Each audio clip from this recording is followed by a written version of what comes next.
Today, we're not talking about the man who had nothing. We're talking about the man who had everything except boundaries.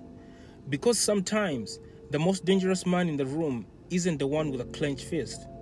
It's the one with a checkbook, a title, and a room full of yes men. You see, the wealthier you become, the less you hear the word no. At first, it feels like a blessing, a sign that you've made it.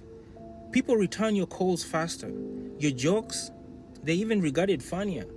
Even your missteps are chalked up to vision. But what's actually happening is subtler and more dangerous. You're becoming addicted to getting your way.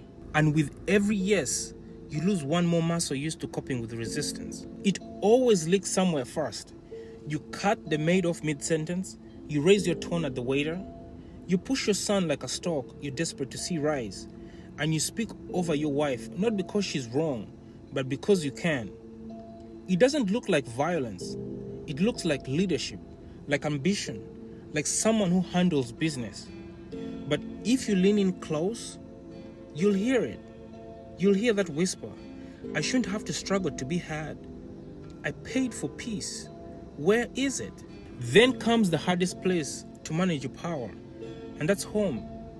In the boardroom, your voice dominates. On your team, no one interrupts you. But at home, she has questions, she has boundaries, and she tells you no. And now your empire starts to shake. Because life doesn't bend to power. Respect doesn't rise for money. So you do what worked before. You apply pressure, you withdraw affection, you control the purse and make the house quiet, but not peaceful.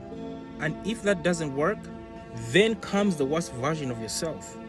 The one that says, if words don't work, maybe something else will.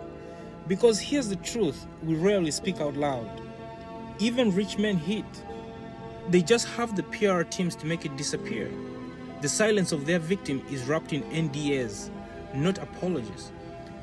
And they don't hit in alleyways. They hit behind gated communities, behind luxury, behind power, where the flows shine, but the conversations bruise. So let's be honest with ourselves. We don't teach powerful men how to process rejection. We just teach them how to avoid it. We don't teach them how to listen. We teach them how to command. And so they grow financially, publicly, and socially. But emotionally, they're still boys who throw tantrums when the world tells them no. So before I go, the scariest thing about unchecked success is that it turns I deserve better into I deserve obedience. But power without restraint isn't confidence. It's not even leadership. It's tyranny in a suit. So if you've never had to hear the word no, you might not be powerful. You might just be dangerous. Let's move.